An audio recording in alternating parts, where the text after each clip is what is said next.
Voici deux façons d'utiliser l'outil de sélection à main levée dans le logiciel GIMP. Cet outil est également appelé le lasso. Pour y avoir accès, vous double-cliquez même ici sur son icône représentée par un lasso.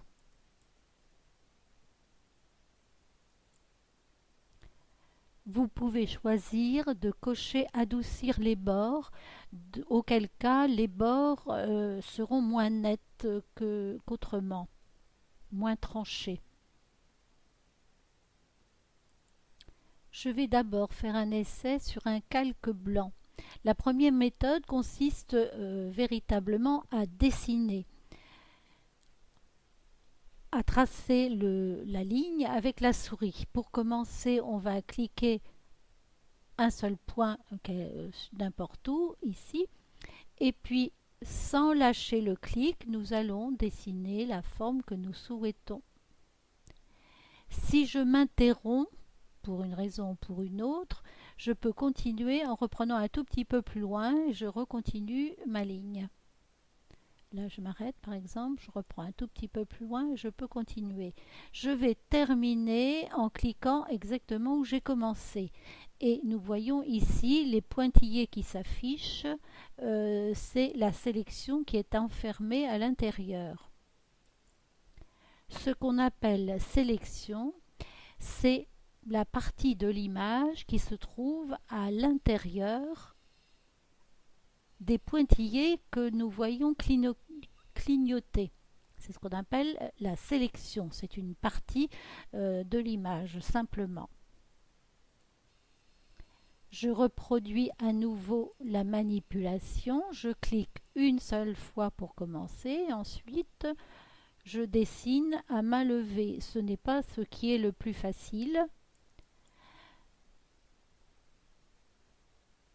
Ce n'est pas ce qui est le plus facile parce qu'avec la souris, on n'a pas la main très sûre. Voici la deuxième méthode. On va disposer tout au long de la courbe que l'on veut tracer ce qu'on appelle des points d'ancrage. De cette façon, en faisant les points assez serrés, on arrive à faire quelque chose d'un peu courbe parce que si on éloigne les points, entre deux points, on n'a que des lignes droites. Donc si on veut faire un tracé précis, il faut serrer les points. Et on va terminer de la même façon que tout à l'heure. La sélection se trouve ici. Donc deux façons de faire en dessinant à main levée.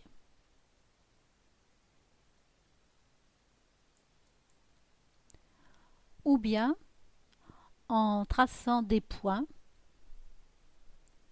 Alors là,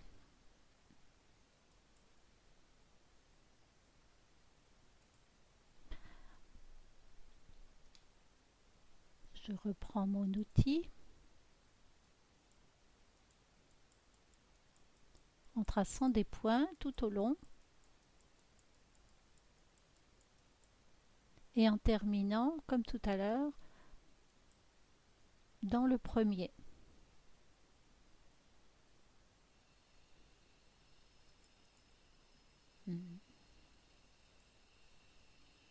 Voici mes deux sélections. Si je regarde mes deux sélections, je vois ici des points qui clignotent autour de chacune de celles-ci, également de celle-là. Par contre, les points qui font l'extérieur de l'image ne clignotent pas, eux, ce qui signifie que c'est ce qui est à l'intérieur des pointillés qui est sélectionné. Si je veux supprimer toute la partie qui est à l'intérieur de la sélection, il suffit que je fasse que j'appuie sur la touche Supr.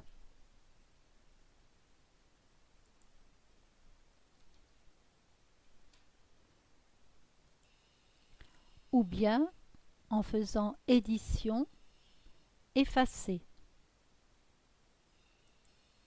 j'ai effacé ici l'intérieur de ma sélection. Ce que l'on voit, c'est éventuellement le calque qui est en dessous ou de la transparence si j'ai bien pensé à mettre un canal alpha avant de commencer. En général, il y en a un, mais sinon, il faut l'ajouter.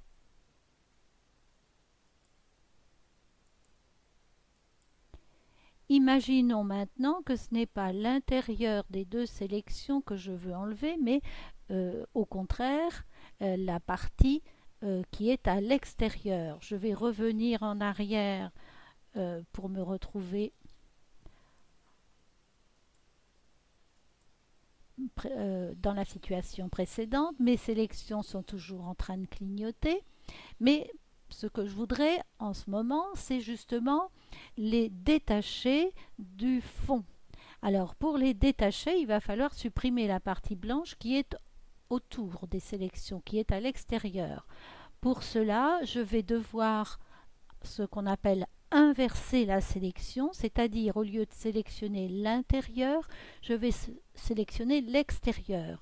Pour ça, je peux faire sélection inversée ou également le,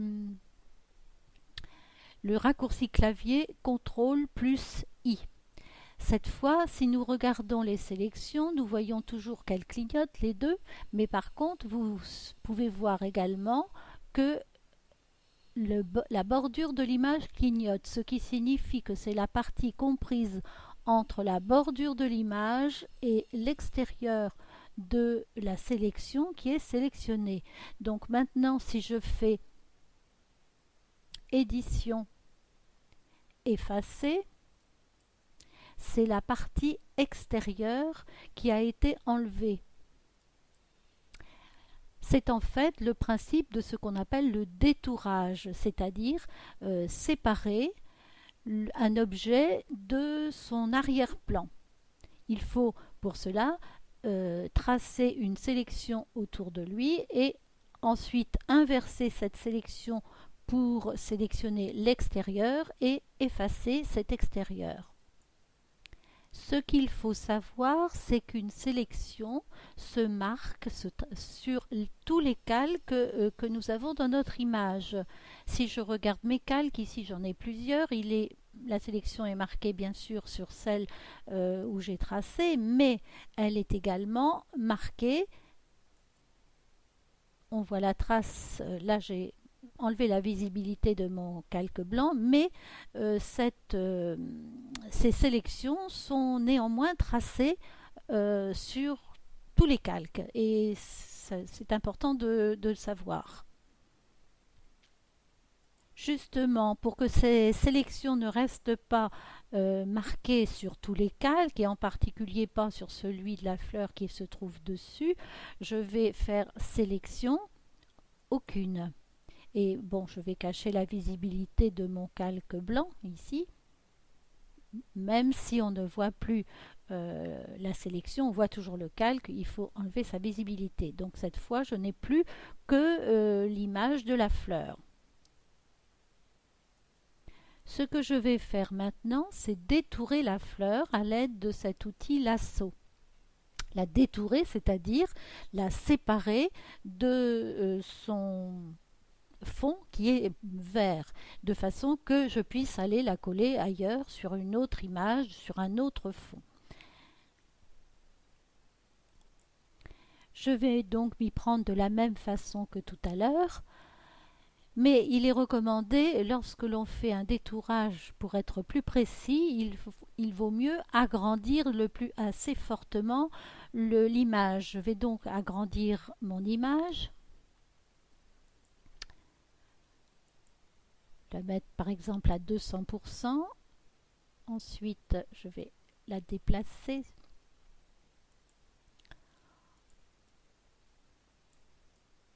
Comme ceci. Et je vais commencer à la détourer. Comme je l'ai expliqué tout à l'heure, l'outil de le lasso, je garde adoucir les bords. Je clique donc ici et je vais suivre le mieux possible la bordure.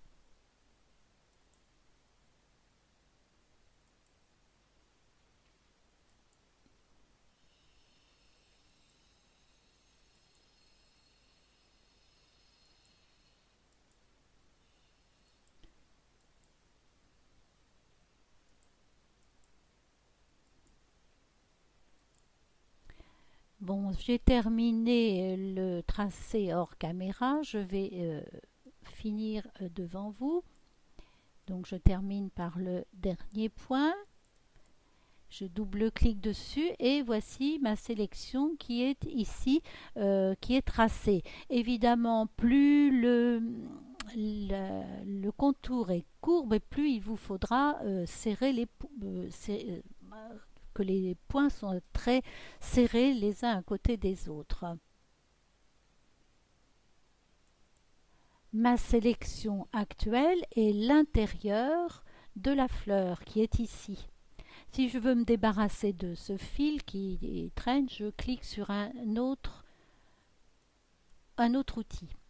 Si je veux supprimer l'intérieur de la fleur, actuellement si je fais Supre, j'ai supprimé l'intérieur de la fleur. En fait, évidemment, ce n'est pas ça que je veux faire, c'est le contraire. Donc, je vais revenir en arrière pour annuler ce que je viens de faire en faisant CTRL Z. Et par contre, je veux maintenant sélectionner, au contraire, la partie verte, c'est-à-dire l'extérieur de la fleur. Pour ça, je vais faire sélection inversée. Et cette fois, on a nos petits points qui clignotent tout autour et également les petits points de la fleur. On les voit qui clignotent ici. Donc cette fois, je vais faire la même chose. Je vais faire Supre ou sélection effacée de la même façon. Et cette fois, j'ai supprimé l'arrière-plan. On dit que la fleur est détourée. Si j'ai terminé, je vais faire sélection aucune, de façon que les petits points arrêtent de clignoter et que la sélection ne soit plus marquée sur les autres calques. Je vais ajouter un calque blanc que je vais faire passer sous la fleur de façon à ce que vous voyez ce que ça donne lorsqu'on a un fond de couleurs différentes. Donc je vais cliquer droit sur le calque de la fleur et faire nouveau calque. Et ce nouveau calque, je vais par exemple choisir blanc et je vais valider. Et je vais descendre mon calque sous la fleur et on voit que cette fois, on peut mettre la fleur sur un autre fond. On peut choisir le fond que l'on veut. Voici l'autre méthode. Je sélectionne mon outil lasso. Je commence à cliquer ici et je continue en tournant sans m'arrêter autour de la fleur. Bon, alors, on voit tout de suite ici les petites difficultés. Je suis passée à côté et je n'ai pas de moyen de corriger. Donc, ce n'est pas forcément très pratique. Je continue tout de même.